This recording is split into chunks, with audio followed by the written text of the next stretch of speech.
We have 65 million of ARR. We do over $40 million of EBITDA. We also manage a $200 million fund. So we're over 300 million in revenue across 30 businesses, and all the businesses in the fund are profitable as well. I don't know. I'm kind of like, if that's failing, like sign me up, right? You've owned a number of agencies. How much revenue lifetime has MetaLab generated for you? The hundreds of millions of dollars of profits, not revenue. I don't know that I would still rank it very highly though. SaaS. Where are you putting SaaS? I would say it's a, What do you think about marketplaces? well, I would say it comes down to scale. A good marketplace like Airbnb, I'd say an A. I'd rank marketplaces in general as That's the one I would disagree with you with. I feel like I got to ask you this because I think you get a lot of shit nowadays. I think a lot of people go look at the tiny stock and then they click like max. And basically you see just a downward trend. A lot of people I see on Twitter want to kind of look at that and say, oh, this guy calls himself the Warren Buffett of the internet and he says he buys these great businesses, but what's going on?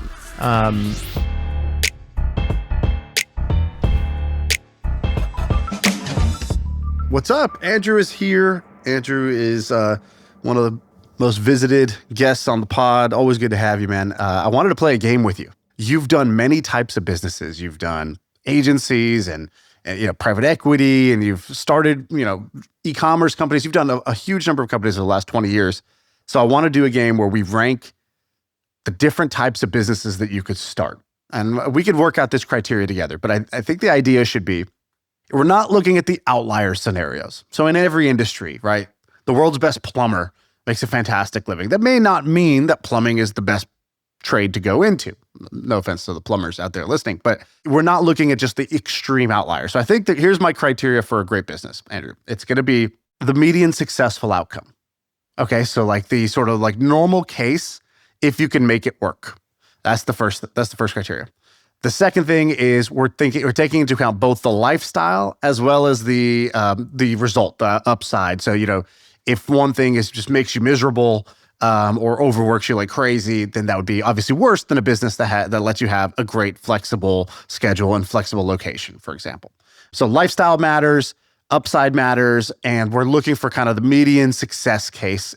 But in some of these, it's going to be like, dude, it's median success. I mean, only the top 0.1% make it. So you have to factor that in. The likelihood of success matters in these scenarios. Okay. If you're listening on audio, it's gonna be a little more fun if you go to YouTube or go to Spotify and actually you can see on screen the stuff that we're sharing. All right. So here we go. Here's the tier list. If you've never seen a tier list before, they're ranked as you would expect, sort of A, B, C, D, E, F. A being better than F. But there is, of course, S tier. And I don't even really know what S tier stands for. I think it's like from the gaming world, but it's basically like S tier is sort of like God tier. It's the best it's the best of the best. Okay, so we're gonna start with a little layup here. And for each, Andrew, I want you to give me your almost like rapid fire take on like, kind of what this business is, why it's either great or why it sucks. Okay, so the first one we're gonna do, easy, an MLM, which is actually a surprisingly common business that people get into. If you just look at the raw numbers of people who take part in MLMs. So MLM, where are you ranking it?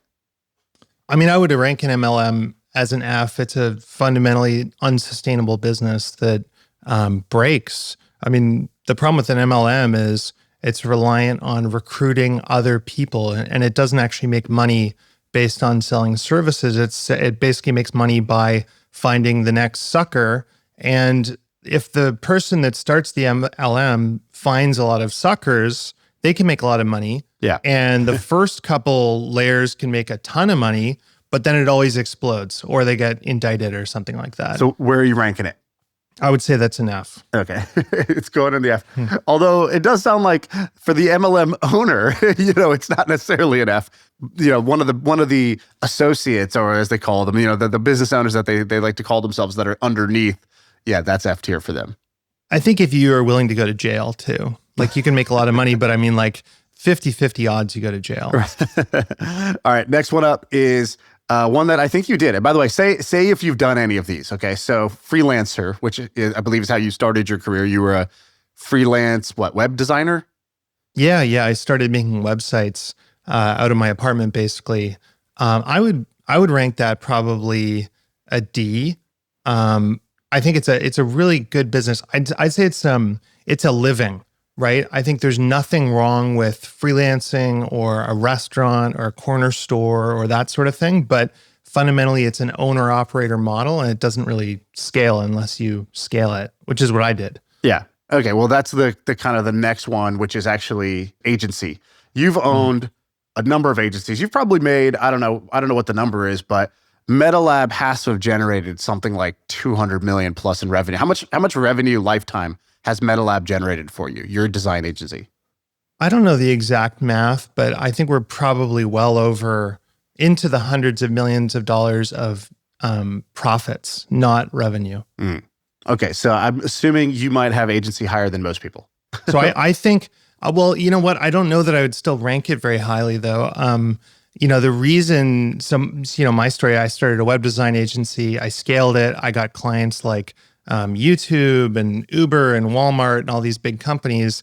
And I was terrified. I mean, it's a business where you're either making a ton of money or you're about to go out of business constantly, and you swing between those two things. And so because of that lumpy nature, I'd maybe give it a C, but it would be a tentative C. It would kind of, it's really, really a hard business. And the hard part is you're saying clients come and go. It's that one, it can be feast or famine with clients. Is that the reason why? Or is it the headache of operating and delivering the service? What is it about the agency that makes it let's just, A and B? Instead of web design, let's imagine you're an accountant and you start an accounting firm and you start auditing 30 companies. Now, companies don't like to switch accountants and they don't like to switch auditors. So if you have that's a really high quality consulting business. However, if you have a $500, let's say that you hired 30 people in the Philippines and you do graphic design for $500, you might have months where you're making $300,000, and then you might have months where you're making nothing because you're not getting any clients. The worst thing that happens in these businesses is you win a client like Walmart, let's say. They come along and they say, hey, we want to give you $10 million of work over the next year. And so you start panicking. You go out, you hire 30 people, and then a new PM takes over that team at Walmart and they just cut your budget. Right. And all of a sudden you're left with 30 people you have to lay off. So I think it depends on the nature of the business, honestly. So you did MetaLab. You've also had like a game design agency. You've had like a no-code agency. You've had probably 6 to 10 different... 10 to 15 agencies and services, business, copywriting, social media, web development, design, a lot of different stuff. What were the sort of top 2 agencies you did, and what were the sort of bottom 2 agencies you did? Well, I would say that we really haven't had a lot of success with recreating the success of MetaLab. MetaLab was the business, like I said, I started with 0 and now does, very significant earnings and revenue. A lot of the other agencies have not hit in the same way. And I think the distinction with MetaLab is it did so much defining work in like 2008 to 2015, where we designed the first version of Slack. We worked on, all sorts of projects that were kind of groundbreaking, and we planted our flag and built a reputation. And so I think the reputation piece is hard to recreate. And so we've had a lot of success with MetaLab. We had a lot of success acquiring a company called Z1, which is in Spain. They're a smaller web design agency. And the theory there was literally just MetaLab gets a ton of leads that are too small for it. So let's buy another smaller agency and let's just send them those leads. And so I think we acquired that business for $300,000 or something. And we've probably made single-digit millions of profit in it. So we didn't knock it out of the park, but it's just an amazing base hit. Right. Hey, what's up? If you're liking this episode, the research team at HubSpot has taken all the rankings that we're doing today in this episode, and they made it a downloadable thing in case you want to go see the final tier list. You want to download it and maybe have a little breakdown of our commentary for each one. It's available in the show notes below. You can go ahead, download it totally free. Okay, next one up, SaaS. Where are you putting SaaS? I would say it's a B, probably. I think, it depends on the type of SaaS. If you have a SaaS software that is a ChatGPT thin wrapper and does something like put a funny nose on your friend's face and you trick people into subscribing to it for 6 months and they always churn, I'd say that's a pretty bad SaaS business. If you have a SaaS business that, let's say, has become the dominant player in funeral home management and all the funeral homes use it and they don't want to switch because it's the standard, that's an incredible SaaS business. And I mean, SaaS businesses, they're often highly recurring, really good margins. I mean, they can be incredible, but you really have to find something with a limited amount of competition or high switching costs. Tell the quick story of the DJ software SaaS business, because that's kind of like the funeral home example you have. So you're saying it's a vertical niche tool that's like mission critical for an industry to run on. They're unlikely to ever switch. And, that's going to be super, super sticky for a long time with high margins. So it sounds like, I don't know a lot about the DJ software business, but can you just tell the quick story of that one? Yeah. I mean, for the last 10 years, everybody has been basically obsessed with buying SaaS software companies and thinking you can't lose in that industry, which right now is still true. But over the last 2 years, I got really scared of buying software companies because, you look at vibe coding and LLMs, and I just think LLMs increasingly can build software. And it's not that it's going to put all these businesses, let's say you have a SaaS software company and there's 10 competitors 5 years ago. I just think there's going to be 50 or 100 competitors in the future. And when that happens, competition equals margin compression. So we've basically said no to almost every single SaaS software company we've looked at over the last 2 years. But one came across our desk that we could not say no to, and that was Serato. Have you ever DJ'd, Sean? Did you ever go through that life crisis? You know what? I appreciate that you even think it's possible that I look like a guy who's DJ'd before. So I take that as a compliment, but no. I had a phase in 2012 where I was trying to meet girls and I learned how to DJ. And so I kind of knew the industry, and the dominant software company in that world for the last 25 years, I think, is a company called Serato. And it's an incredible piece of software. I mean, DJs all over the world use it. I think Diplo, a gazillion of the top DJs.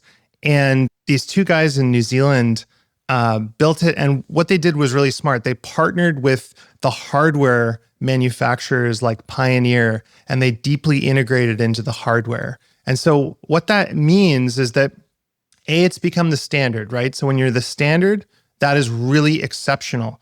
Most DJs use one of two pieces of software, either Rekordbox or Serato, right? So very limited competition, and there's lots of upstarts and stuff. But once someone really integrates into an ecosystem like Serato, they're buying $5,000 of hardware. They're not going to switch off really easily. And the manufacturers, frankly, they don't want to integrate with some random college kid who's vibe coded some AI DJ. Not to say that people can't come and compete with us. It's just harder because it doesn't have a hardware mode. So I think SaaS with a hardware mode is pretty incredible. That business, we shared some of the numbers when we bought it. I mean, it's doing $45 million of revenue, $15 million of EBITDA. It's been growing like crazy, moving into a SaaS model from licensing. I'm a huge fan of that business. Why does a business like that grow? Are there just way more DJs or something else? I think as long as a DJ is a desirable thing to be. I mean, if you think about it, one of the weirdest phenomenons, when I would go to a nightclub, it doesn't matter how much money I have in my bank account. I remember looking around and going, oh man, there's all these great girls here, but none of them know that I've got all these businesses and I'm a cool guy or whatever. And you were literally that meme, they don't know I have a design agency. Exactly. They don't know how much EBITDA I have. But I'd look up. I actually had a friend who's a DJ, and he would get paid $200 and some beer tickets, and he'd be swarmed with girls, and he'd have status, and throughout the city he'd be the man. And so I think as long as that's true, as long as young men think DJs are cool, and women, increasingly there's way more female DJs now. I just met an amazing one yesterday. But as long as that's true, I think people are going to want to do it. I mean, it's just fun to mix music, and you can become famous. You can, express yourself. So I don't know, as long as that's true, it's we've got one of the toll roads to achieving that.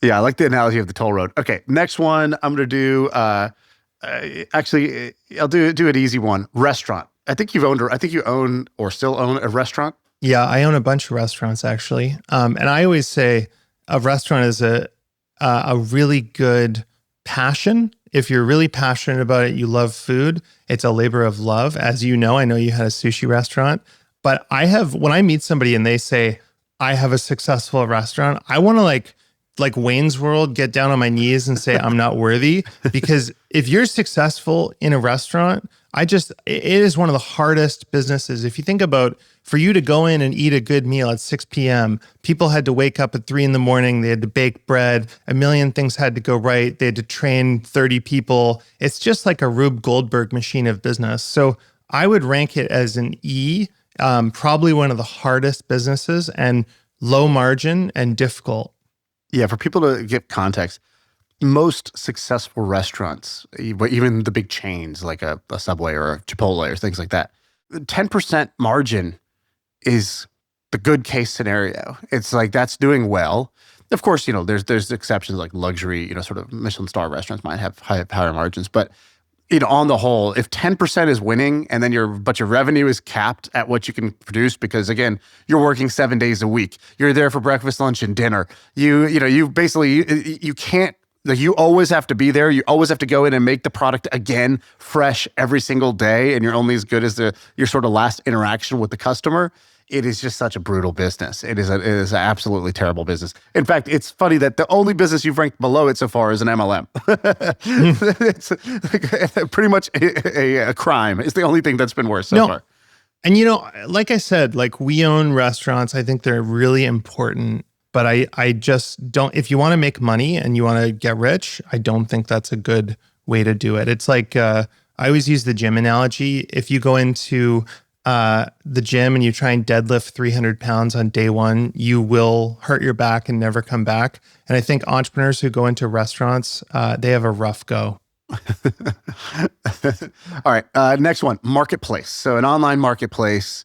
How do you think about marketplace? This would be something like whether it's a Etsy or an eBay or an Amazon, or it could be, even marketplaces like AngelList is a marketplace. Twitch is a marketplace. Anywhere where there's suppliers, there's supply and demand, right? There's creators and viewers. YouTube is a marketplace of creators and viewers as well. So what do you think about marketplaces?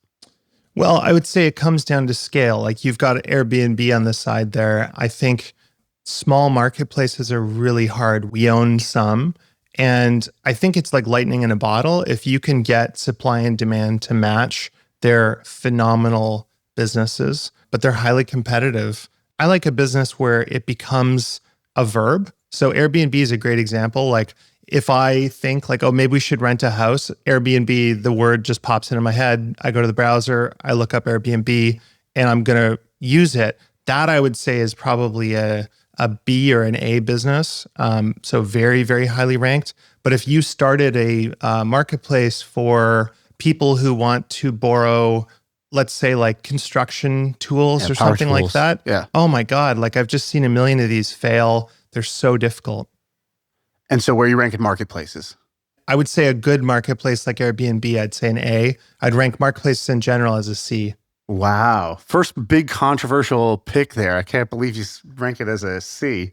That's the one I would disagree with you with. I think if you get a marketplace to work like an Airbnb, it's S tier.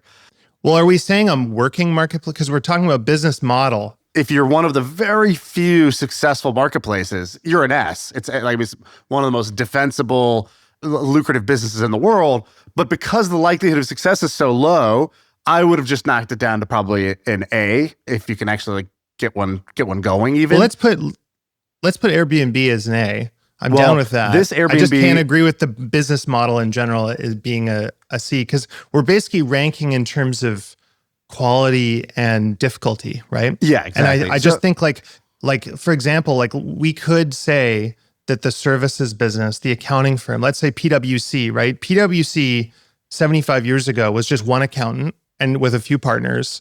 And now today, if you want to get audited, you're a public company, you have basically 5 options. You're going to pay a fortune for their rubber stamp, right? So I'd say, like, we could rank that as a B or an A, but we're talking about the business model. Okay, fair enough. Agree to disagree on that one. All right, this Airbnb is not the company Airbnb. It's owning Airbnbs, short-term rentals. So saying, oh, you know what? Here's how I'm going to make money. I'm going to get a property. I'm going to get a home. I'm going to put it on Airbnb, and I'll be a short-term rental unit owner. Maybe I'll do 2. Maybe I'll do 3. What do you think of that plan? I'd say it's a D, similar to freelance. The risk there, regulatory. I bought a beautiful apartment in Vancouver. I go to Vancouver a lot, and I said, oh, I don't want to own a second home, but the 28 days a month I don't use this place, I'll Airbnb it. So I Airbnb it. I'm making a fortune. It's great. I love it. All of a sudden, City of Vancouver changes the regulations. Boom. There goes my margin. There goes my business. Total nightmare. And now it's fine. I have a tenant, but it's just nowhere near as profitable. The same thing happened to my parents. They were Airbnb their house in San Francisco, making a killing. And then San Francisco changed the rules, said you can only Airbnb 90 days out of the year. So basically 3 out of the 12 months you can Airbnb. So then 9 out of the 12 months, their cash cow disappeared overnight.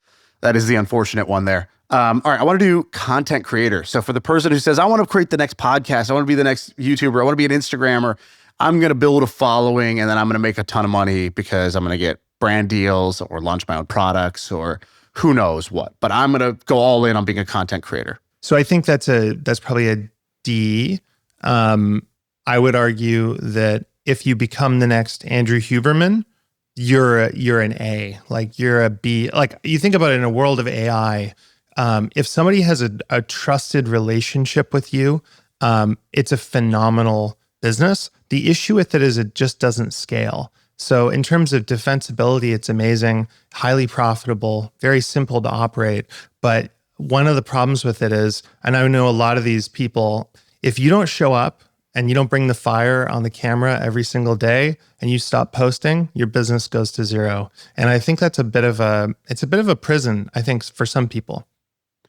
Why did you say Huberman? Is it because of the trust factor or because it's in health or wellness or medical? Is that the important factor there, the niche, or is it just the level of trust that people have? If Huberman was doing the same sort of podcast, but he was doing it about candy, he's reviewing candy.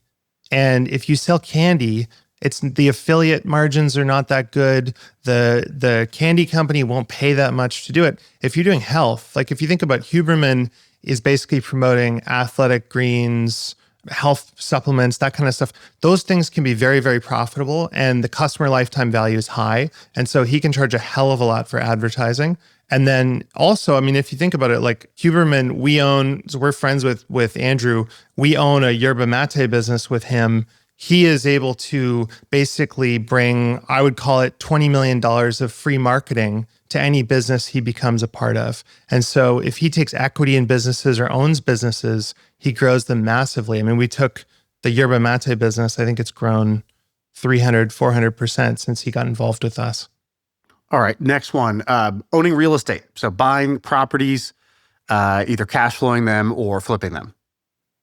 Obviously, this is a big space, right? So there's like 1,000 variations of how you do this. So I think it's a little bit of a tough one, but just give me your general thoughts on going into real estate as whether it's multifamily, it's commercial real estate, and saying, I'm going to try to buy these properties using some debt. Maybe I'm just going to cash flow these properties, or maybe I'm going to try to improve them and sell them, for a higher cap rate, when I exit. The beauty of real estate is predictability.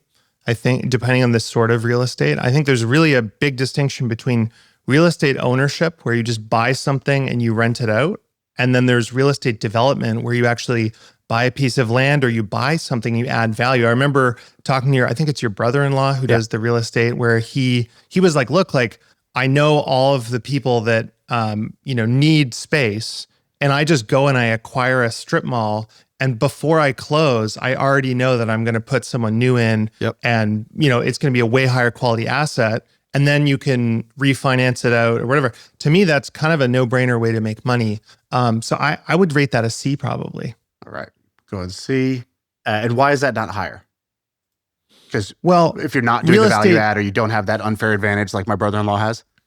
The reason I don't really do much real estate is because I don't like anything with a ceiling.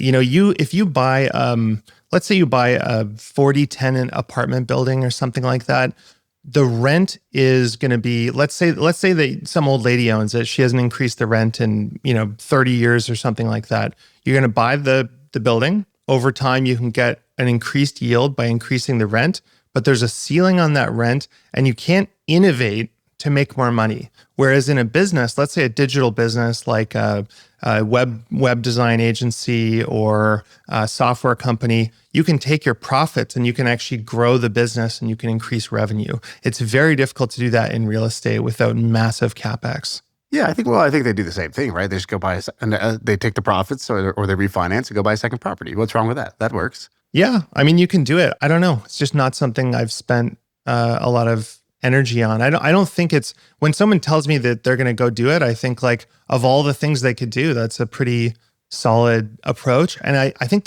one of the things I've noticed, I know a lot of really wealthy real estate people, and I've been fascinated by how illiquid it is. So you'll meet people who have $2 billion of real estate, but the actual profits that come out of it are like $20 million a year, which is amazing, right? It's made their family wealthy. The bank understands it. They live a good life, but they don't actually have that much liquidity. And it's often tied up in the next project and the next project and the next project. So I think it's a great way to make your kids really, really wealthy and, ruin a few generations, and then they'll buy an F1 team and then lose all their money.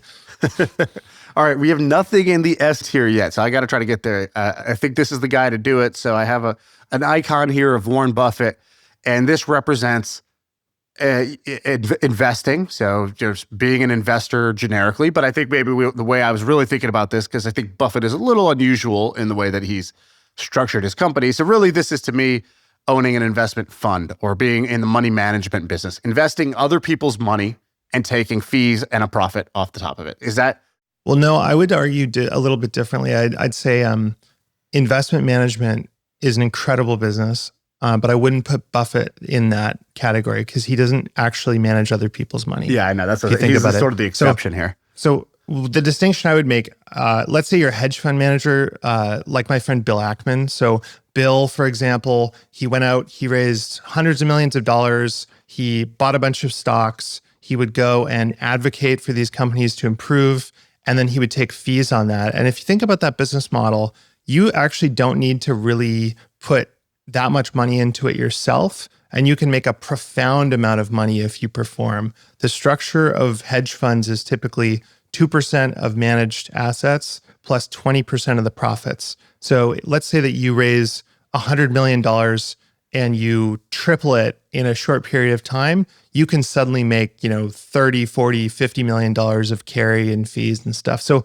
those are really tremendous businesses, in my opinion. The problem with them is that your investors can pull their cash out. And so what Bill has done that's so smart, and I would rank Bill as S and Buffett as S, and then other asset managers lower, they have permanent capital. That's the real distinction. And that means their investors can't pull their money out. They're going to make those fees no matter what. And they can literally, if you think about why is it permanent capital? I can sell my Berkshire stock today. I can sell my Pershing Square today. What do you mean it's permanent? What's permanent about that part? Are you not talking about that? Is there some other money? You're just trading little stock certificates of ownership between the businesses. But what I mean is, typically a hedge fund manager would say, let's say I give a hedge fund manager $1 million, I can withdraw that capital. And the only way that they can give me that money back is by selling stock. So let's say that let's say you're the hedge fund manager, you go out, you invest in some company, the stock goes down, I lose faith. I say, Sean, I want my money back. You have to go sell part of your stake, potentially losing quite a bit of money. Whereas someone like Buffett or Ackman, people are just trading the stock certificates, right? Those are just ownership shares. Sure. Even when I'm out, whoever I sold it to, they're in. So the money is essentially there, even if the stock price goes down. Exactly. And if you think about it, just in terms of the beauty of their business model, Buffett's is more complex. So Bill's business, for example, he simply just goes out and he buys 10 stocks. And he has 50 employees and he makes hundreds and hundreds of millions. Sometimes, some years, I think he makes billions. Wait. So Bill Ackman's firm only has 50 employees? Yes. 50 employees. And I think he manages, how much does Bill Ackman manage? So Bill, 16 to 20 billion, somewhere in there. So, okay, let's call it 15 billion. So he's got 15 billion under management. You know what? We got to break the rule and we got to do a little public math here. Oh, no. He takes a 2% fee, or he doesn't take the fee? He takes a fee on, I think it's a blended fee of between 1% and 2%, depending on the pool of capital. Let's call it 1.5%. So say he's taking 1.5%. So his firm with 50 employees, whose job is to go and analyze and find 10 stocks to own, is making 200 million plus a year in cash flow off of just the fees. Well, you got to remember, so that's revenue, Yeah. cost. There's cost to it, transaction, legal, all the other stuff. And again, I think that number swings around based on the performance and stuff as well. Right. But how high could that cost be? He's got 50 employees and is legal. Yeah. He's not doing M&A with private companies. He's doing public company investing. I mean, we don't need to do the public math. People can look it up. But if you look at Pershing Square Holdings, his public company, you can basically see what they pay him in fees every year. Okay, that's incredible. So let's not forget, that's no matter what. That's not the reward. That's not the 20% reward. I remember talking to him in 2020. He was freaking out about COVID, and he had put $25 million into a derivatives position, betting, kind of buying fire insurance against COVID dropping the market. He made $2.4 billion of profit or something insane off of that. I think it was $25 million bet. And you think about, he got fees on all of that. Like, it's unbelievable. And he also owns, let's not forget, he owns like $6 billion of that capital he manages. So that's his money.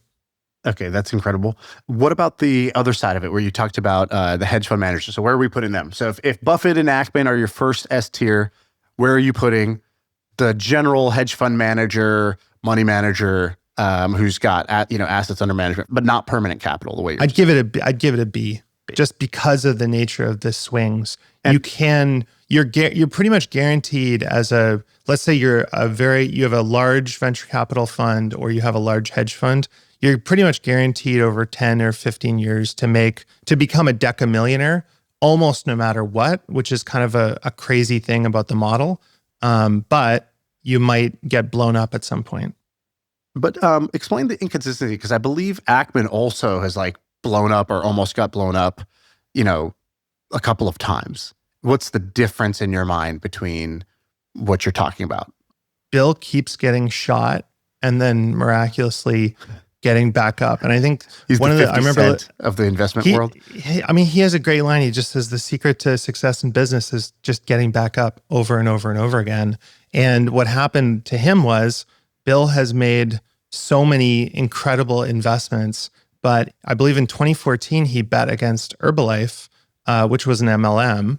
And then he also bet on Valiant Pharmaceuticals, which was a pharmaceuticals company that was basically increasing prices. It was a very elegant, very, very smart model, but it was run in a kind of unethical way, and the company blew up. So between Herbalife and Valiant Pharmaceutical, his investors lost faith in him, and a lot of them pulled their cash. And so suddenly his whole hedge fund is blowing up. And fortunately, in 2012 or 2013, Bill had raised, I believe it was like $4 billion of permanent capital in Pershing Square Holdings. And Bill was able to basically bet on himself. He went to JP Morgan, he went to Jamie Dimon, who he's buddies with, and he got a $500 million or something loan to bet on himself and buy more stock. And he managed to come out the other end absolutely killing it. And I think the big lesson for him was don't short stocks, because he was shorting stocks, and be a lot more disciplined about investing in businesses with leverage or exogenous risks. I think there's this funny story. Bill went out and he bought these little plaques, and he puts them on every single person's desk at Pershing Square. And it's the 10 Commandments. It's like, thou shalt not short stocks, thou shalt not invest in a business with too much debt, et cetera. So Bill has really learned the lesson and been through it. Do you know how in venture capital, the sort of the normal VC fund is basically like a pretty poor performing asset class, because you're illiquid for 10 years, and then the sort of, the IRR that you get out of it is less than if you just kept it in an index fund. So venture capital on the whole is a pretty bad asset class. Of course, the top funds perform pretty well. Is basically hedge fund management the same distribution, or do they on average do better? So Warren, there's this great story.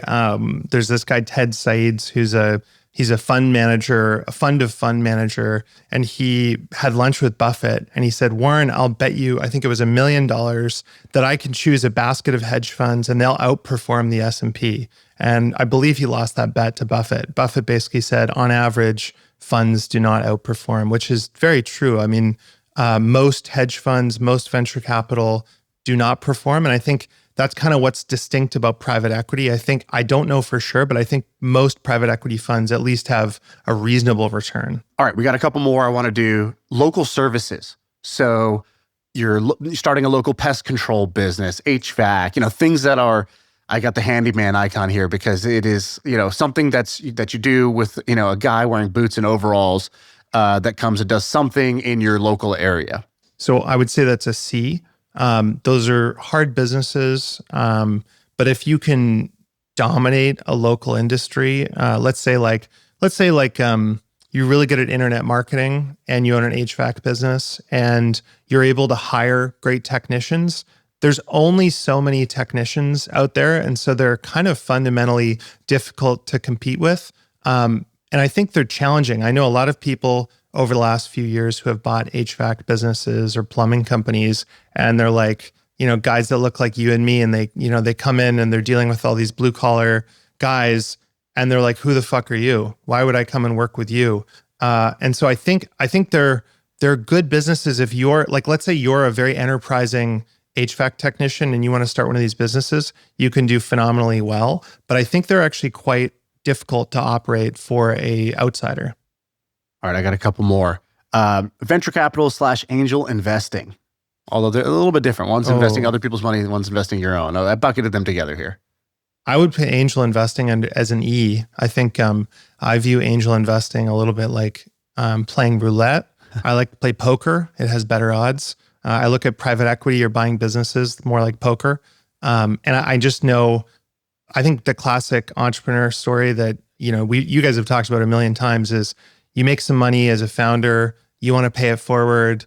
You don't really get stocks in real estate and businesses or acquiring other businesses. Or they seem slow, or they seem a little too boring, a little too common. And you hear a Jason Calacanis, I'm the first investor in Uber and, whatever.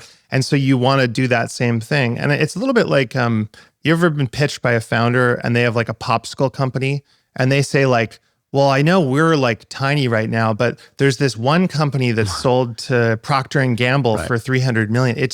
It's all story driven. And don't get me wrong, there's amazing angel investors like Lockheed Groom and people that do amazing stuff. But I think for laymen, it's a terrible, terrible thing to do with your money. Yeah, it does feel a little bit like golf. It's an expensive hobby, but if you enjoy it, fantastic. More power to you. We talked about this, I think, on the last episode or 2 episodes ago.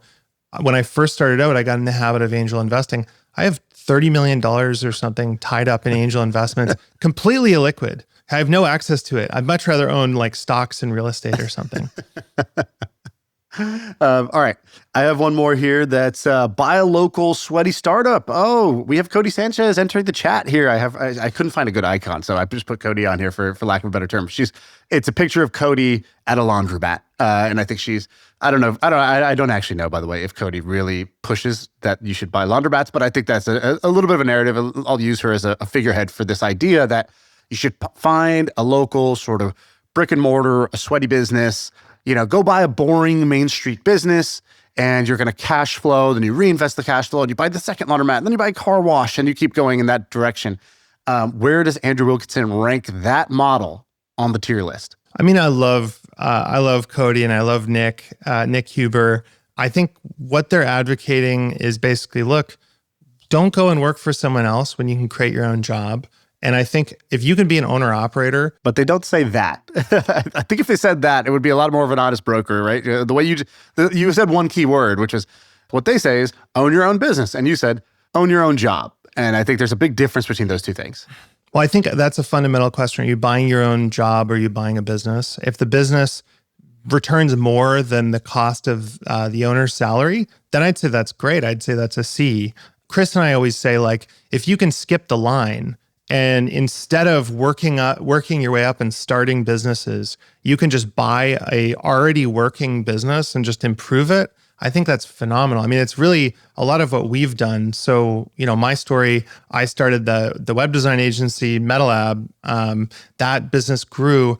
I then took almost all my profits and I started like 10 other businesses, and almost all of them failed. It was really exhausting. And at the end of that process, I had one business that I could sell, another one that was kind of alive, but I started 10 and I'd put almost 10 million or $15 million into all these terrible businesses. If I had just taken, the $1 million, $2 million a year and just bought businesses and just improved them, I think I'd be much farther ahead than I am today. Well, that's what you eventually started doing, right? What you did at some point was you guys decided to switch into buying businesses that are already working as your main business to be in. And I believe you guys invested, you can correct me if I'm wrong, but I think the initial kind of seed capital was you took something like $5 or $6 million from MetaLab's profits. And you were like, this will be the base. And then we'll try to find these sort of compounding businesses that we can hold for a long time, what you guys call wonderful businesses. Great. And that's what has become Tiny, the public company today. I think the market cap is something like 200 something million dollars. Yeah, basically we just started buying businesses in 2013 when we read about Warren Buffett, and we're like, oh my God, this guy's doing easy mode. Why are we doing hard mode? But to be honest, Buffett has this great quote, I'm a better businessman because I'm an investor, and I'm a better investor because I'm a businessman. And I think that in order to be a good investor, you need to have run or experienced the chaos behind the scenes at different businesses. And I think the beauty of what we did was we got really lucky. So we went to the gym. We didn't deadlift 300 pounds. We got really lucky with MetaLab and it worked. So that built our confidence to go try more stuff. Then we tried every bad business model. We did drop shipping. We started a restaurant. We did a skincare company, like all sorts of dumb stuff. We always joke we put forks into electrical sockets. We learned a lot. And then we started investing. And so what we could do is we could look at these businesses and say, oh, wow, this is actually a really high quality business. And I know that because I've operated a similar one. And do you remember how much capital you started doing that with? Once you stopped starting new businesses, you decided to go start buying? I think it was like $4 or $5 million. We basically sat down and said, okay, we're going to start this thing called Tiny. I'm going to own 80%. You're going to own 20%. And that was only because I had more capital because I was the one who owned most of MetaLab. And Chris put in $500K or $1 million and I put in the rest. And that's it. We never put any more money in. So that's what I was going to ask you. Was that just a seed, or did every year, we found a new business, let's take more MetaLab profits and put it into Tiny, or no? No, nothing. I mean, we merged. So it was interesting. So I actually owned MetaLab myself. I own 90% of MetaLab, and then my brother and Chris and a few other people were small shareholders in it.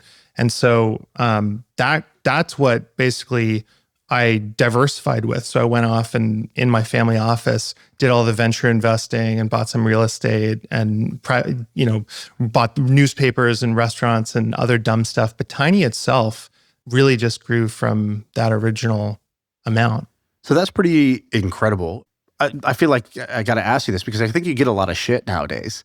I think a lot of people go look at the Tiny stock, and basically you see, I think you guys did this reverse merger. And so then the stock basically like shoots up in 2021 at the kind of like peak era at that time. And then basically it's just a downward trend since then. And I think a lot of people I see on Twitter want to kind of look at that and say, oh, this guy calls himself the Warren Buffett of the internet. And he says he buys these great businesses, but what's going on? Look at your stock.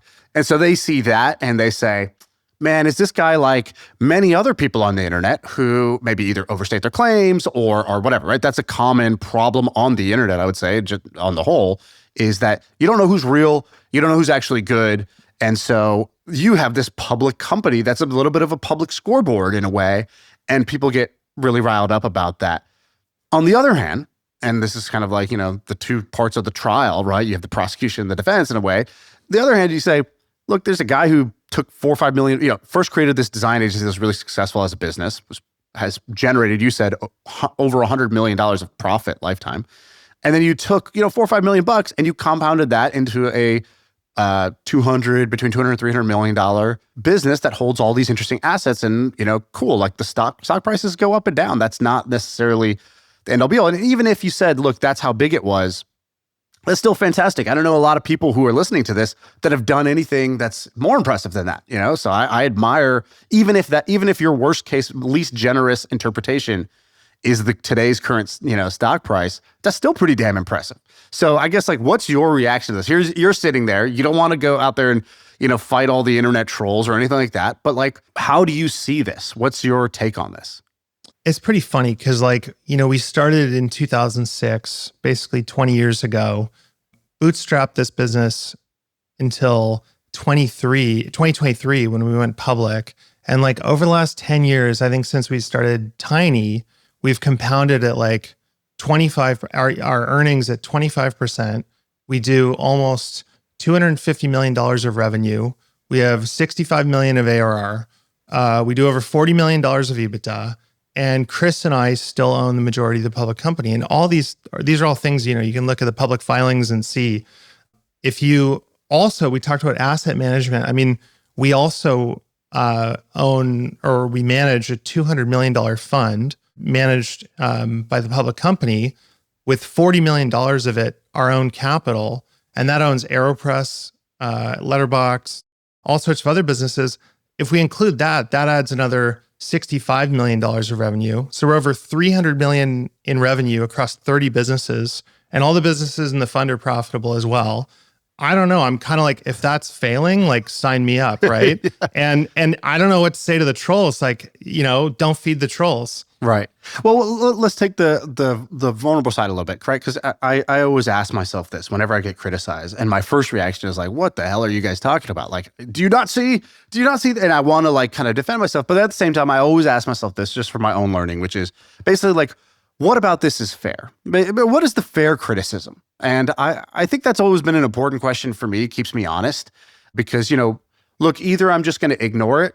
I got nothing from it. I'm going to get mad about it and think they're stupid. I get nothing out of it. Or I mostly, disregard what I think is the sort of off base line of thinking. But maybe there's, some things, some part of it that's fair. Oh, it is fair that I said this. It is fair that I didn't do this, or it is fair that I thought it would be X and actually it turned out to be Y. Those are some things that are fair, right? So what would you say is fair criticism about you? First of all, I just want to say I really empathize with people. I remember watching Shark Tank, and I'd be like, oh, wow, Kevin O'Leary, he sold his business for billions of dollars. And then you go read the juicy gossip that, he got $10 million or whatever out of that deal.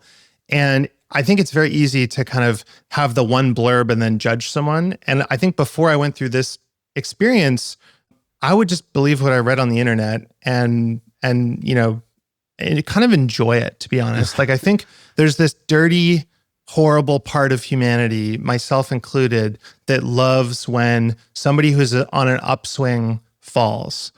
Talk about Bill Ackman. Bill's an amazing investor, but he's loud, right? And I'm loud too. I'm extroverted. I like talking what I'm doing. I like talking about our companies and everything.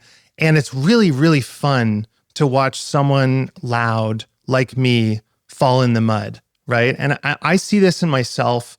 You kind of cheer and enjoy it. Celebrities go through this too, where it's they're awesome and everyone loves them. And then all of a sudden, they like to shit on them for a few years. And then they love them again. Like Justin Bieber, everyone hated him for the last 5 years. Now everyone loves him again.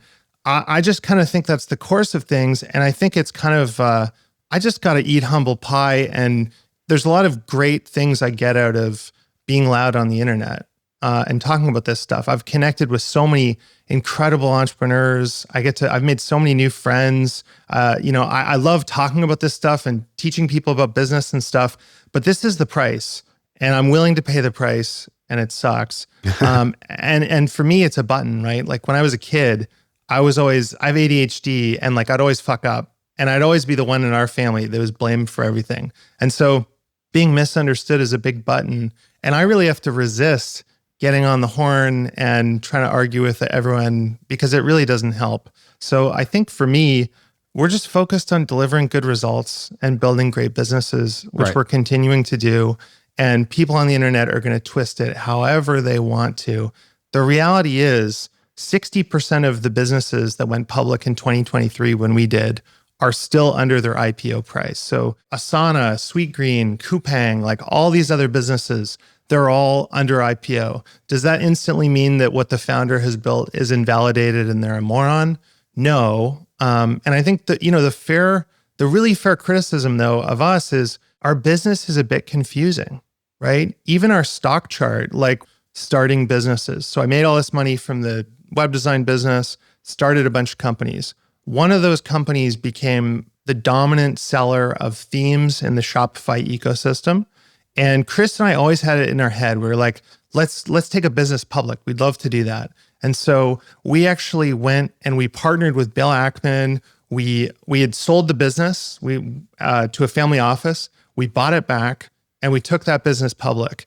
And we took it public in January 2021. Do you remember what was happening in January 2021? Every stock was going to the moon. And so you have this business that's doing 40 million or something in revenue and like 7 million of EBITDA. And it goes to literally the day we took it public, it jumps from a $250 million market cap to 1.2 billion. And so we didn't take it public at 1.2 billion, but that first day, that's where the chart starts, right? And then the mania is over and the chart starts going down. And as the chart started going down, we ended up deciding, hey, let's take Tiny public. So we merge into it. So really, like the Tiny story is this, right? We've been compounding at 25% from almost nothing. And what people see, unfortunately, because that's what's in the public market, is this little dip down here. And to be honest, like I get it. I think it's like you really have to take the time to understand the business and the story and why it looks like that. But I'd encourage people to do their research and actually dig in and understand what we own. Because from my perspective, I think we own a lot of pretty incredible businesses. And you still own the majority of the business? I do. And is that still, the majority of your net worth, basically? So you're like how much skin do you still have in the game? Yeah, this is what's so funny is like people have said like, oh, you did a pump and dump. And I'm going like, what are you talking about? Like I've sold almost no stock. And the only stock, I did one large transfer, I think of $8 million. I moved it to my foundation so I could start doing philanthropy, right? Like right. I haven't taken any cash out. I still own all the stock. And like people will say like, oh, you're a pump and dumper or something. Like I don't know. It's kind of sad. Yeah. And so you hear all this, and you've also talked about this idea of the courage to be disliked. I think maybe that was the right book at the right time for you during this period. I haven't actually read the book. It's a killer title. What is the thing that I can learn, from that book? So Sam just did that great. I love that episode he did where he basically said, "Here's the recipe to a miserable life, and let's invert." And one of my favorite inversions is that you actually want people to hate you. You do not want to be liked by everybody. I think that's a great signal that you're doing life wrong. And I think if you told me this 10 years ago, like I would think that's insane. I remember I read this Warren Buffett quote. It takes 20 years to build a reputation and 5 minutes to ruin it. And for me, I really internalized that. I was like, oh my God, I need to make sure that, everyone thinks positive of me. And right. I better protect this reputation then. Every founder I meet for coffee, I have to, woo them and make them like me or whatever. And I really felt that I had to be like consistent and predictable. So for example, like, I buy companies and I'm a Warren Buffett, like a wannabe value investor kind of guy, but I also really like startups. I like starting restaurants and all this other chaotic stuff. And people don't like that. And I remember the moment, like I kind of realized what was going on. My dad retired. My dad was an architect and he retired and I took him out for a beer and I said, Dad, what now? What are you going to do with all your time? And he was saying he didn't really know. And I said, well, Dad, I've got money. Why don't we team up and you can become a real estate developer? You can build the things that you've always wanted to build. And he goes, what do you think someone's going to say if I suddenly call them up? They know me as architect David. And all of a sudden I'm pitching them on a real estate development. People don't like it when you leave your box, Andrew. And I was like, oh my God, like I know that feeling. Like, have you ever had like a a restaurateur friend who like pitches you on a tech startup they're starting all of a sudden, or, you know, your yoga instructor gets their real estate license. They want to sell your house or whatever it is. My mental reaction, I hate this about myself. My mental reaction is stay in your lane. Yeah. I don't like it. It makes me uncomfortable. I don't know why. And it's incredibly hypocritical because like I'm a flip-flopper. I love jumping around. I'm an inch deep and a mile wide. And so it's like I hate in others what I hate about myself.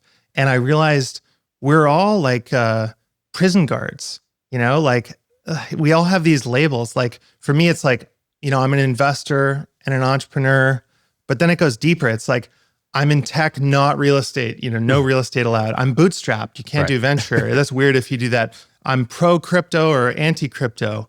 And these labels kind of lock you into this identity. And I've seen this in a lot of big public figures. So like, do you remember when the CEO of Goldman Sachs, David Solomon, it came out that he was like a DJ. Right. He loves to DJ, right? This guy on the weekends and evenings, he DJs. And the press went crazy. There's an article in The Economist about how, you know, is Goldman Sachs suffering because he's, you know, DJing. Do you think they would have said that if he was playing golf, right? Or like, you know, we see like Kim Kardashian get passionate about prison reform. We're like, fuck you, vanity project. Right. Jonah Hill starts surfing. Let's make mean memes about him. Michael Jordan plays baseball, you know, betrayal. And so like, I realized like our brains are just prediction machines and they get upset when things don't match. And so for me, like, I realized like, I don't fit cleanly in a box and it's messy like everyone else. And so I remember like, and I started like asking all my friends about this and stuff. And I was sitting up at my lake house with a group of entrepreneurs. And I talked to these guys and I said, look, what would you do if no one was looking? And one of my friends runs this massive industrial business, like, you know, $1 billion business. And he says, you know, my happiest moment is behind the oven cooking for people. And I actually would want to start a restaurant. And I said, oh, you just want to own a restaurant? He said, no. I want to be the chef of like a Michelin star restaurant. And he said, I feel like I could never do it though, because I have so much of my ego tied up in being a business person. And everyone would think you know, I'd gone insane. And at that moment I was like, no, like I wouldn't. But when I think about it, I would definitely be gossiping and going, oh my God, he's lost his mind. Right. You know? And so he's escaped the prison and we need to beat him with our batons. And, you know, you see this with like legal degrees, bad marriages, disappointing your parents, you know, the industry you've spent 20 years in. And the issue is like all these promises were made by the person you were before, you know, not the person you are now. And so I realized like, I'm in this quicksand. I don't know what to do about it. And in January, I found this book called The Courage to be Disliked. And it's one of these books where you see the cover and you just instantly kind of know. Yeah. You're like, okay, like this, I kind of get it. And it's really interesting. It's written in this very odd way where it's a dialogue between like this wise old man and a young guy. And the core idea is just like seeking recognition is a trap. It's impossible to make everybody happy. And if you try, you're going to end up living somebody else's life. And so you have to be hated. You have to have the courage to be disliked. And reading this book, it was like someone gave me the keys to my cell. You know, I'm in this cell and there's no walls on either side. They're like, by the way, there's no walls. You can walk out. And so my New Year's resolution this year was I'm done with the likability game. I'm going to have the courage to be disliked. And I'm going to say what's true for me. And so you might have noticed, like I've been writing a newsletter. I'm talking about all sorts of stuff. I'm talking about, you know, having ADHD and, you know, all my weird businesses or whatever. And I'm just saying, fuck it. If people don't get it, that's fine. And, you know, I'm going to keep buying businesses and doing great stuff. And on this side, I'm going to have a bunch of hobbies. Mm. You know, I like that. When I was in high school, I used to wear mismatched socks. I still wear mismatched socks, but I would leave the house and I would be wearing two different socks. And to me, I didn't even think twice about it because I don't know. I was just not even, who cares? It's just socks. But everybody would comment on it. My mom would comment on it about the way out the house. Like, what are you doing? She was like horrified. Like, I can't believe you're doing this. And I was like, what do you mean? They're both socks. It does. Yeah. The pattern doesn't match. Who gives a shit? And at school, people would make fun of me for it. But they sort of realized like, oh, we made fun of him and he just continued doing it. But also I wasn't even doing it really as like some statement. I just didn't care. Like I just decided not to care about stocks the same way everybody else did. And I decided that the idea of matching stocks really didn't matter to me, and maybe it matters to other people, more power to you. But it just didn't matter to me. And I don't think I realized at the time how important of a like mini lesson or trait that would be in the future. I remember moving to San Francisco. And we were self-funding, or not self-funding, but like I had basically like a billionaire backer. So Michael Birch was funding like the lab we were using to do startups. We didn't take any outside funding. But one of our companies started to pop, and we got, I don't know, like a million users, 2 million users, 3 million users. And, VCs got a little bit excited. So there was an investor at Founders Fund that reached out. And I took the meeting because I was always intrigued by Peter Thiel. And I thought, I don't know, maybe this will somehow lead to me meeting Peter Thiel. So let me take this meeting, even though I really didn't want investment. And we go in and I started asking, he's supposed to ask me about the business. I'm just asking him questions about Founders Fund. Because again, I don't really care if he invests in me or not. I'm just here to like learn about them. And, I'm asking him all these questions that if you ask a normal VC, what stage do you normally invest in? Answer, pre-seed. What's your typical check size? Answer, $500K to $1 million or whatever. Everybody's got like these predefined boxes, labels. What industries or what categories do you invest in? B2B SaaS, enterprise, blah, blah, blah. They have these labels that they were like, And I went to the Founders Fund guy. I'm asking him the same questions. He's like, we just try to find the, singular businesses. And then we, back up the truck. Like, how much money do you need? How much money can we put in? How much money do you need now? Then we'll put more money in later. What stage? Who cares? Let's go. And so he was and he said that when Peter started Founders Fund, he had almost like a Fight Club style rule. And the Fight Club style rule was, the only rule is that there are no rules. The rules that we set as a fund are going to limit our ability to find the singular business. And this is why Founders Fund was one of the only VCs to own a shit ton of Bitcoin in, starting in 2014, 2015. Most VCs couldn't even like buy crypto, like by their bylaws, basically.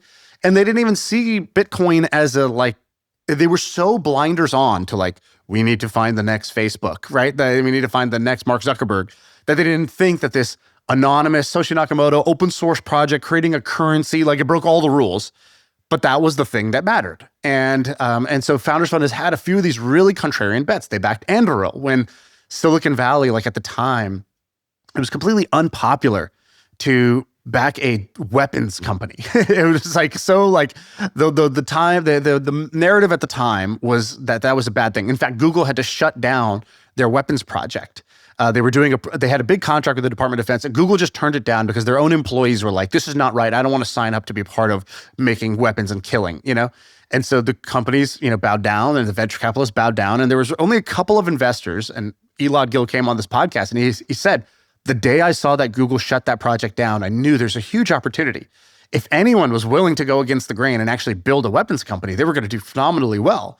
Like, it makes total sense with the U.S., we're going to have a defense department, right? I think everyone agrees in that. And the defense department is going to need weapons. And if the weapons are built by a high-tech company, that's going to be better than building low-tech, old-school weapons. Like, this all makes sense. And that's when he backed Anduril, and Founders Fund backed Anduril. And so I just saw the payoff. In Silicon Valley, they call it being contrarian. But what does it feel like in practice? I think it's what you're talking about. The courage to be disliked, the courage to look stupid, right? The ability to think differently, right? All these terms that have been floating around, they all sort of apply to this thing. And I'll share one more story that kind of reminds me of this, which is one of my business heroes is Jesse Itzler. And you came to one of our Hoop Group events, the basketball camp we do. So Jesse was there, and Jesse was laughing. We were at the table, he was just laughing. He's like, all these guys, he's like, they're all talking about their like crazy ambitious plans. Like, this guy's building a city. This guy's building a religion. This guy's building rockets. This guy's building this. And he goes, I'm literally selling a calendar. Because his project right now is called the Big Ass Calendar. It's literally a calendar you put on your wall so you can be a little more intentional about how you're going to spend your time this year. And he's like, I think it matters, but like in the grand scheme of this, I sell a $19 calendar. It's just funny I'm even here. And here's a guy who reinvented himself 10 times, did not stay in any box, right? Started as a white guy rapper, then and that wasn't really fully working out. So he writes a jingle, it becomes the New York Knicks song. He sells a sports jingle company. When he sells the company, he gets to ride on this guy's private jet. He's like, this is amazing. Starts a private jet company, gets involved in a coconut water brand. But, he now hosts a big running event because he loves running. He has a sauna company because he loves sauna. And he basically is just like almost productized himself, and none of the labels that you try to, whatever label you try to apply to this guy, like, oh, he must just be a brand builder. Then he tells me about how he, invests in this, like, he decided that water was going to be really important. He invested in like land that produced really pure water. So it's like, oh wait, so you're an investor? He's like, well, no, I don't really care about investing. And so he was unlabelable. And so I really find a lot of inspiration in people like this. And the thing that he said that really stuck with me, I was like, so what are you going to do after this? And, in this room, when you're surrounded by these hyper ambitious, hyper talented people, it's very tempting to just be like, oh, I need to ratchet up how big my thing sounds, that I'm working on. Otherwise, I'm sort of low status in this room. And he told me, he goes, oh, I think I'm going to go be an assistant basketball coach with this like local, like this all black college that's nearby. Like, I want to go be the assistant coach. Like, I love basketball. He's like, but dude, I was like, why assistant basketball coach? Like, clearly not for the money. Like, because you want to get into basketball. He's like, no, dude, I just want to be on the bus. He's like, some of the best times in my life were on the bus going to a game. He's like, if I could just be on the bus, oh, dude, that's going to be good for the soul. And I just admire this guy having the courage to be like, yeah, I'm going to go do this thing that sounds completely random. But as soon as he says it, it instantly resonated. And like, I'm actually now an assistant coach for a high school basketball team near me because I was like, dude, I want to get on the bus. That actually makes total sense to me. That was a huge part of my childhood. I would have so much fun doing that, even though I don't know how that fits with like the rest of the stuff. It doesn't really need to fit. It just needs to be something I want to do. All that totally resonates. I mean, I think, do you ever listen to Invest Like the Best? Amazing podcast. He has some great guests, but there's definitely an archetype. And the archetype is the like autistic super genius investor who's like, I buy not laundromats. Let's say, it's like Brad Jacobs. He's like, I choose an industry and then for 5 years, I buy every company in it and I take it public. And then I make, I compound at 30% and then I go do it again and again and again. And there's a very clear formula. And I've never had a formula. And I think the benefit of I was on Kauai, the Hawaiian island, and someone goes, you got to go to this donut place. They fry their donuts in coconut oil, and they're these purple donuts made of sweet potato. And I'm like, okay. So I go and, it's amazing, delicious donuts. And I start talking to the guy behind the counter, and he says, oh yeah, we're expanding. We just did one in LA. And I said, what? You're like a little tiny donut shop on Kauai. Like, how did that happen? And he goes, do you know Kevin Rose? And I'm like, yeah, I know Kevin Rose really well. What are you talking about? And he goes, Kevin came and he ate these donuts and he loved them. And so he invested like $10 million in our business. And now we're scaling it across the country. Now, Kevin is a fascinating guy. I mean, last time I talked to Kevin, he's like, yeah, I did the donut company. And then I'm flying to Sweden tomorrow and I'm meeting with Teenage Engineering, which is like this audio file company or whatever. And then, he told me about this this company that's doing an Alzheimer's drug he invested in. None of those things fit together in a box. And Kevin is a great example of, when I see Kevin on a podcast, I jump. Like, I have to listen to it. Like, The Random Show with Tim Ferriss is like my favorite show in the world. And both of those guys have been so good at not allowing anyone to put them in a box. And as a result, they've created this magnet. Like the guys on, if like I had two options. Let's say I can be value investor Andrew with my formula. It'll be very good for raising money. I can go on Invest Like the Best. I can tell my clean story. I'll look like a duck and quack like a duck, right? There's a lot of positives to that. You get less hate, easy to raise money, investors like it, whatever. But if you're just interesting and you share what you're doing, like Kevin Rose does, really interesting things come to you. And I would argue like most of our best businesses come from me. It's like, I was a barista and I got obsessed with coffee and I bought AeroPress. I love movies and I tried to invest in film. So I actually like had this period where I was like flying down to Hollywood and meeting people and looking into investing in movies and stuff. And I looked at it and I was like, I'm going to lose so much money. And at that same time, I happened to be in Auckland with Tim Ferriss randomly. And I was in town and I went, oh, there's this guy who runs Letterboxd there. I should have a coffee with him. And that coffee, I had coffee with Matt and I made an offer for the business within 4 hours. So like these things happen randomly. And I think you need to create that magnet for interesting people and entrepreneurs to seek you out. And I don't know that anybody listens to, the autistic super genius talk about his formula and spreadsheet for buying a type of business and goes, I want to do business with that guy. I want to sell my business to that person. Maybe there's a certain type where that is appreciated, but that's not my jam, And I'm going to get my 2 to 3% hate quota for that, and that's just fine by me. Well, you're gonna get the hate either way. You think the ASG crowd doesn't get the hate? Of course they do too, right? Totally. You're gonna get the hate either way. If you're not getting the hate, you probably haven't. It's just a signal you haven't really done enough yet. You haven't made. And how jealous are you by the way of those guys, right? I wish that I could be that focused. I wish I get that excited about buying, waste management businesses. No. I do it, but it's just not true. It's not true to me or you. Yeah, exactly. Why would I be jealous of something that I would be miserable of? You imagine my first million if every time you just talked about one vertical? Right. It'd be the most boring podcast of all time. Dude, the greatest hack in the world is if you're going to be jealous of the inputs, not the outputs. All right. I just said something profound. So pull over your car, write this down. Okay. Listen, everybody looks at the result that somebody has in their life and they get jealous of the result.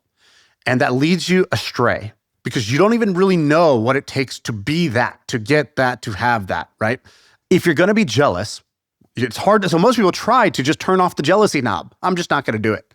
Well, good luck with that. It's a pretty tough thing to do, to really, truly kill envy inside you, right? There's a certain level of enlightenment and wisdom you need to reach to truly just never feel that envy again. So instead, just redirect it. Get envious of people whose inputs you're jealous of, their day-to-day, the work that they do. And if you're like, man, I would love for my day to look like that. I would love to work like that. Not the results of the work, but the work. And so, for example, Bill Simmons is a guy like this. I don't know how much you know about Bill Simmons, but he's a sports podcaster. But before that, he was a blogger. He tried to get hired by a newspaper. They rejected him. So he starts his own Boston Sports Guy blog. And he's just sitting there writing about his hometown sports because, since he was 4 years old, his dad's been taking him to Boston sports games.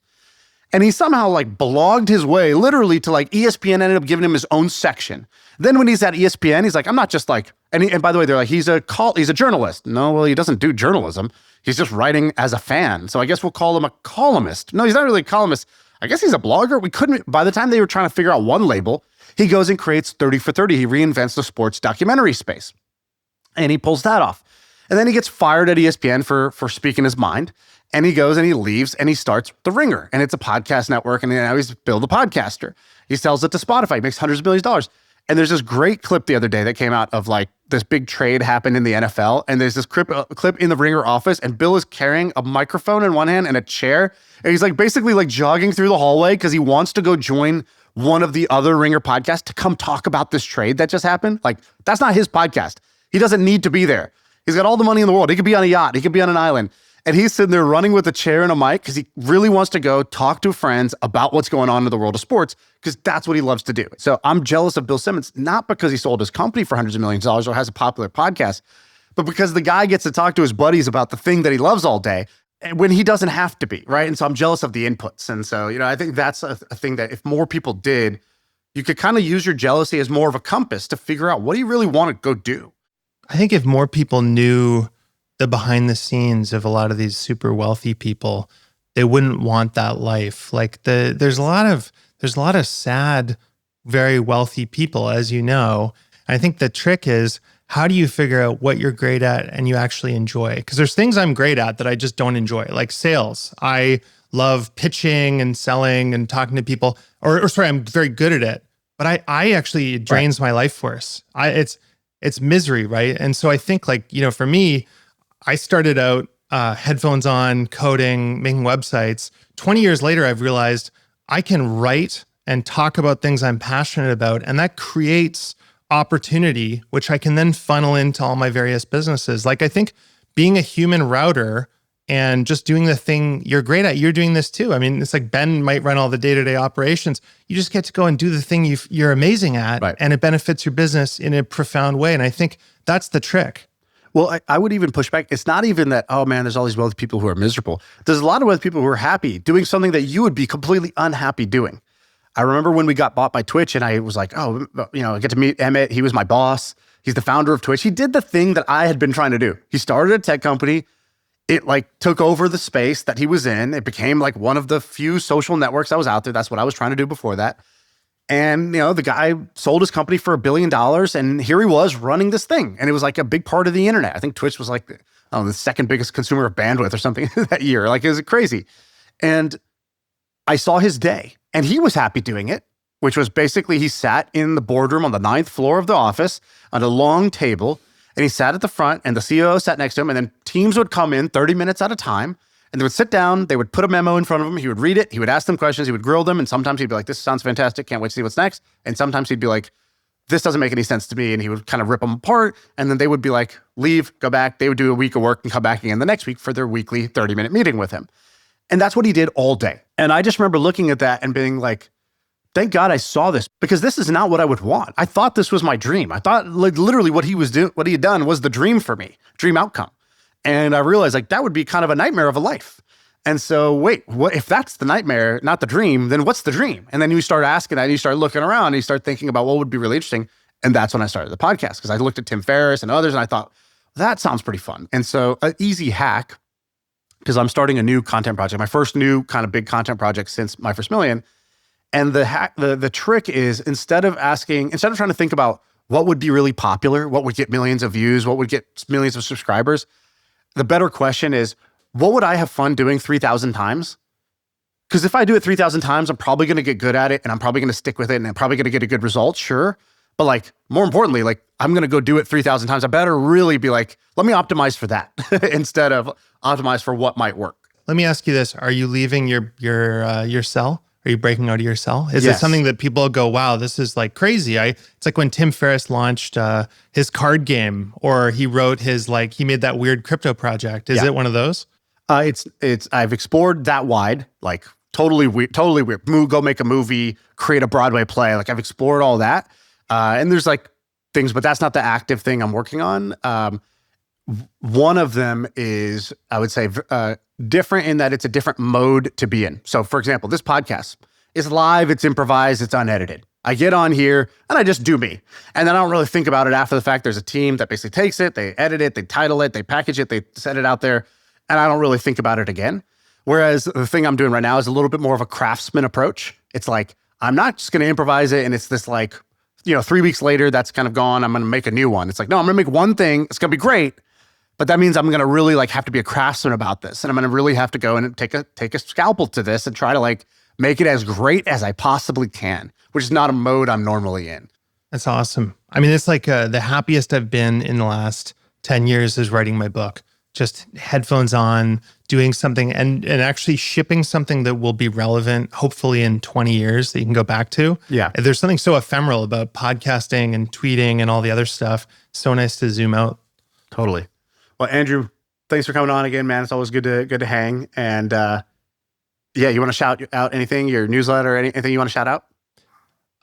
Yeah, I mean, that's mostly, I haven't really actually been tweeting very much. I've been posting on my newsletter, and I really love it. I sit down like once a month, and I kind of do like what Tim Ferriss and Kevin do. I just like write about all the random things I'm excited about. Sometimes it's about business, sometimes it's about other stuff.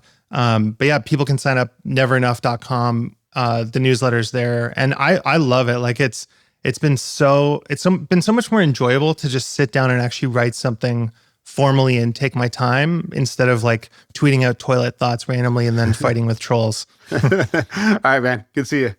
Yeah, great to see you, dude.